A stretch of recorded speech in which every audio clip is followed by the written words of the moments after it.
Artemisia Gentileschi, a name that still startles and inspires. Born in Rome at the turn of the 17th century, she rose from the shadow of her father's studio to become one of the most dramatic and innovative painters of the Baroque. Her canvases pulse with body, light, and unflinching emotion.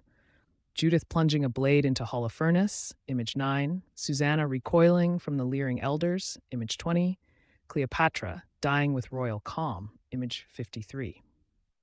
She painted herself as La Pittura, the allegory of painting, proud and unbowed, image 32, and she turned biblical heroines into agents of their own fate. Across Naples, Florence, London, and beyond, Artemisia's brush negotiated pain and power, vulnerability and triumph.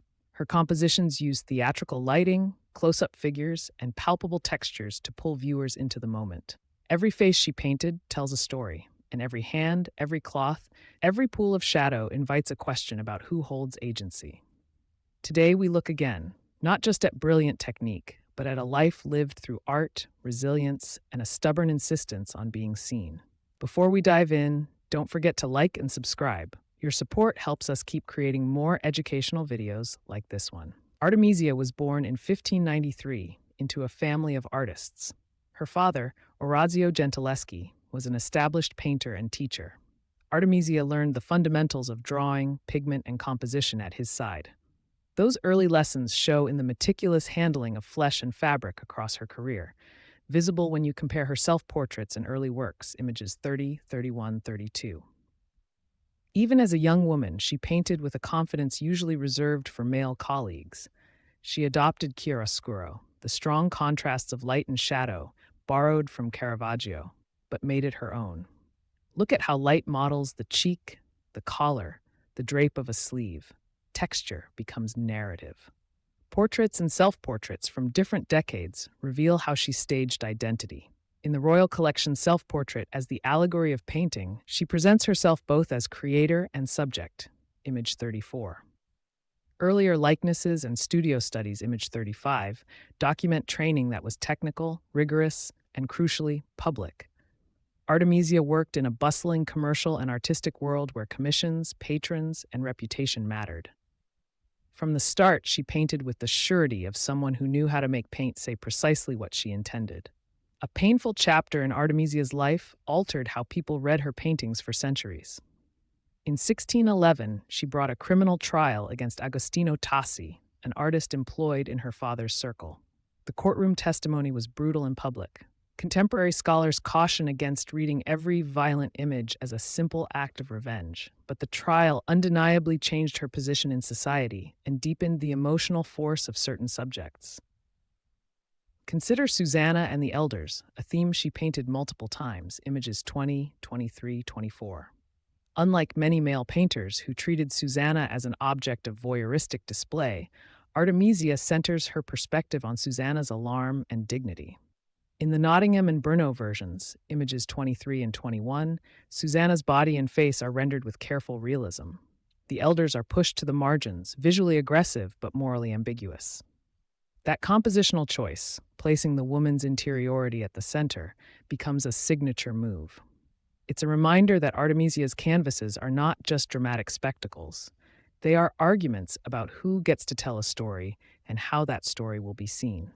If one painting most often introduces people to Artemisia, it is Judith slaying Holofernes. She painted this scene several times, and each version deepens the dialogue between violence and moral purpose. The Naples Judith, image 9, is raw. Two women strain over a man whose life they are taking. Florence's celebrated Judith, image 11, emphasizes the physical labor, the muscles, the angle of the blade, the drag of fabric. In the Google Art Project reproduction, image 13, you can study the layering, shadows, highlights, and the way blood stains the white sheet to dramatize motion. One of the most striking modern reproductions, image 15, invites you to see how Artemisia choreographs hands and faces to make the viewer complicit in the act, and yet to sympathize with Judith's resolve. Another important group of works shows Judith afterward, with the maidservant and the severed head, image 41. There, Artemisia replaces the climactic cleaving with the quiet aftermath, calculation, silence, and the logistics of escape. Across all these canvases, the painting becomes a stage, light a spotlight, and bodies actors in a moral drama that never quite yields an easy lesson. Audiences then and now ask, is this fury, vindication, or a portrait of survival? Artemisia leaves room for all three. Artemisia's interest in strong, often endangered women extended into myth and history. Cleopatra appears in several of her canvases, reclining, regal, and resolved, images 52, 53, 54. In each, Cleopatra is both sensual and sovereign. Artemisia treats her death not as mere spectacle, but as a conscious exit, a final assertion of control. She also painted Danaë, who receives Jupiter's golden shower, in compositions that balance intimacy and classical restraint, images 71, 73, 79. These mythological works display a painter comfortable with both nudity and narrative nuance. Bodies are studied and contextualized, not objectified. Artemisia approaches these subjects with empathy for female interiority, using classical themes to ask contemporary questions about consent, dignity, and choice. Her palette here can be warmer, softer, but it never loses that sculptural attention to form that makes flesh feel palpable under paint. Lucretia, the Roman woman who killed herself after being raped, appears in Artemisia's oeuvre as another morally fraught subject, image 61. In the Potsdam Lucretia, image 68, and alternate versions, image 62, she is shown at the moment of decision, her hand, the dagger, the expression. Artemisia resists sensationalism. Instead, she isolates the psychological instant before the act, making the viewer confront loneliness and resolve rather than voyeuristic thrill. Art historians debate attribution in this series, but the thematic through-line is unmistakable. Artemisia repeatedly returned to stories where women faced extreme choices, and she rendered those choices with psychological complexity rather than symbolic shorthand. Sometimes the best way to see her intention is in what she leaves out. The absence of lurid detail, the focus on a single decisive gesture. Beyond history and myth, Artemisia painted portraits and self-portraits that are quietly revolutionary. Her self-portrait as the allegory of painting, La Pittura, is famous because she presents herself not as a passive sitter, but as the active figurative embodiment of art, images 30, 31, 32. She wears the tools of her trade, the palette, the brush, the artist's gaze directed at her own making.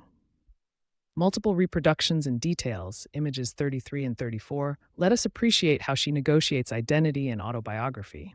She painted other likenesses too, women in three-quarter view, anonymous sitters, and formal commissions, image 35, all with the same insistence on realism and interior life. In portraiture, Artemisia avoids flattery. She seeks truth in skin and stare, which is another reason her portraits feel modern even to a contemporary eye. In her later career, Artemisia worked in Florence, Venice, Naples, and briefly in England. Her palette sometimes brightened, her brushwork loosened, but the psychological intensity remained. Works from the 1640s show a mature artist comfortable mixing dramatic chiaroscuro with graceful color. The later Judith and maidservant paintings and the Penitent Magdalene series demonstrate this synthesis, images 80, 82, 84. She influenced pupils and patrons, and her reputation grew in different circles. Collectors prized the emotional frankness that marks her hand. After centuries of relative neglect, 20th and 21st century scholarship reclaimed her as a central figure in Baroque painting. Today, museums and books reassess her multiple versions and attributions, asking fresh questions about workshop practice, collaboration, and authorship. Scholars still argue, conservators still uncover underdrawings, and every new technical study gives us a richer sense of the woman behind the canvases. Artemisia Gentileschi painted with a rare mixture of force and subtlety. Whether she portrayed a biblical heroine in the moment of violent triumph, a mythic queen at the edge of death, or herself as the personification of art, she insisted on the integrity of her subjects. Her canvases ask to be looked at closely, for composition, for craft, and for the tangled human stories they contain. Today, her work is central to discussions about gender, creativity, and resilience. As museums display her paintings more widely and scholars untangle her biography from myth, Artemisia emerges not as a footnote, but as a powerhouse of Baroque painting, a storyteller who used paint to insist that women's experiences deserve complexity, dignity, and a place at the center of history. If you walk away remembering one thing, let it be this. Artemisia's art was never merely decorative. It was speech, argument, and witness.